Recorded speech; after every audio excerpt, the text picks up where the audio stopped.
As you remember, in 2008, 2009, the world had a bad problem because of too much debt. Since 2009, the debt everywhere has skyrocketed. So the next problem has to be the worst in my lifetime, because the debt is far, far, far the worst in any of our lifetimes. So when we have a problem, it has to be very bad next time. I think that's just simple analysis of what's going on in the world and how markets work. We've had the U.S. printing huge amounts of money. The Japanese, the head of the Bank of Japan said he would print, his word, unlimited amounts of money, and they've all been printing huge amounts of money, and that has always led to inflation. It's leading to inflation again. The American Central Bank says, no, don't worry, we're not going to have inflation. And then they said it was transitory, it's temporary. Come on, these guys don't have a clue what they're doing. I think history is very clear that printing a lot of money always leads to inflation. We have that inflation. It's going to get worse. They may make some efforts to calm it down, and they will. But as long as they print money, and as the economies get bad again, they're going to print more money. You need to find ways to protect yourself, whether it's silver or sugar or rice, whatever it is. You need to be aware of how inflation can hurt, and that it's going to go on. It takes a long time to break it. You know, in the 70s, interest rates in America on treasury bills went to over 20% because things were so bad that the central bank had to do really strong, crazy things to break inflation. They did, but it took a lot of very serious efforts, and it will again. Investors always should only invest in what they know. Do not listen to other people. Do not listen to hot tips. If you want to be successful, stay with what you know. Everybody knows a lot about cars or fashion or something. If you stay with what you know, then you know what to do when things go wrong, and you know how to react. If you start listening to hot tips, you're going to suffer badly. I will tell you what I'm doing. But you should not do what I do unless you know a lot about them. Bonds are certainly in a bubble all over the world. They've never been this expensive. Property in many places, Korea, New Zealand, parts of India, property has been in a bubble because of low interest rates. Some stocks have been forming bubbles, 10-cent, Samsung stocks never go down. The only asset class I know that's cheap is commodities. I mean, silver is down 70% from its all-time high. Sugar's down 70%. These are not bubble prices. These are assets that are still very low. And when you have inflation, if you own the things that go up in price, you make money. And when there's inflation, real assets, commodities usually go up. Well, I own energy. I plan to buy more. The world's known reserves of oil continue to decline all over the world. Fracking came along and helped stop that decline, but the fracking bubble has burst now. We still have fracking, but it's not a bubble anymore. So known reserves continue to decline. We may have electric cars in the future, but if we do, electric cars use many times more copper and lead and lithium than petrol cars. So either way, there's going to be more demand for commodities, whether it's petrol cars or electric cars. So there's still increased demand, and nobody's been opening lead mines for a long time. So there will be more opportunities in commodities and in energy. I understand some emerging markets have a lot of energy. Some have no energy, and some must buy energy. If you are an emerging market that has energy, you're going to do well. If you're an emerging market that buys energy, you're going to suffer. Depends on what assets you have.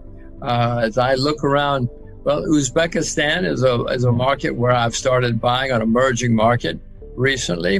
Most of the emerging markets were up a lot. Now they've come down. And I'm looking at, well, as I said, Uzbekistan as an emerging market where I've started buying shares. And I'm always looking for new markets. Well, Uzbekistan is a former Soviet republic. They were ruined by the communists. And the guy who was running Uzbekistan was one of the worst. But now there's a new crowd of people, and they're trying to open the economy and run it the way you would run it or the way I would run it. It's very cheap. Lots of natural resources, lots of tourist resources. Oh, my gosh, it's potentially a great tourist country. There are many things there, and maybe they're going to be managed properly now. And maybe I know it's very cheap. And if it's managed properly now, maybe I'll make some money. Well, I certainly don't like what the U.S. is doing in China. The U.S. seems to hit. When a country has problems, they always blame foreigners. And China's easy to blame. It's big and different. And Mr. Trump and now Mr. Biden both like to blame China for our problems. And there's more of that. It's not good for the world. It's not good for America. It's not good for China. But the way politicians have worked all over the world for hundreds of years, and I'm afraid it's going to get worse, because when the world economy gets worse, more blame is going to go around. China has been somewhat restrained, but China's hitting back now. They have to. So no, it's not a good situation. I mean, it could lead to a shooting war. It's not a prediction. I'm just saying, though, when people start hitting each other, sometimes it turns into more than just a trade war. It might turn into a shooting war. China is going to be a very successful country in the 21st century. Doesn't mean it won't have problems.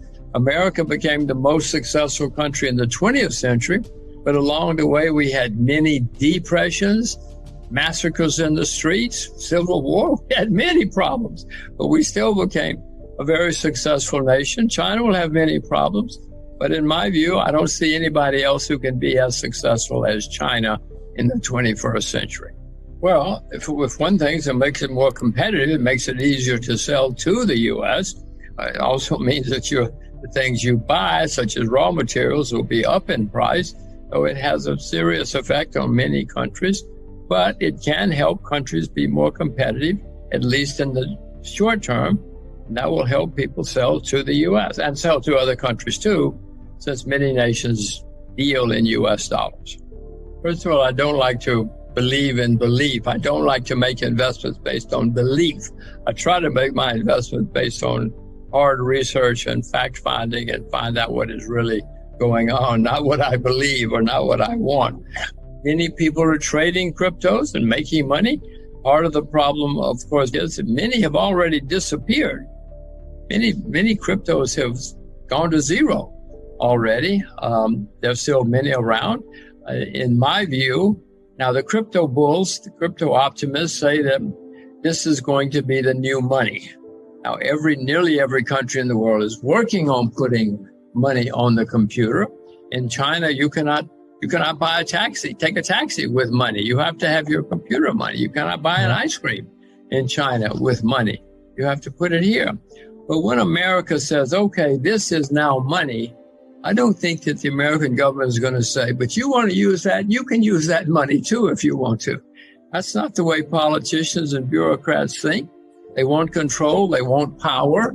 So I would suspect that crypto money will not be legal in most countries.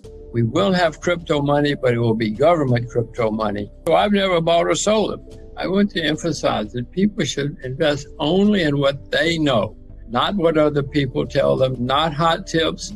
Only stay with what you know. If I told you you can only have 20 investments in your life, be very careful, and you'd probably be a very successful investor over the long term, over the years.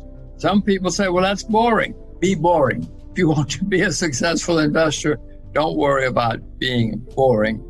Stay with what you know. Everybody watching this knows a lot about something.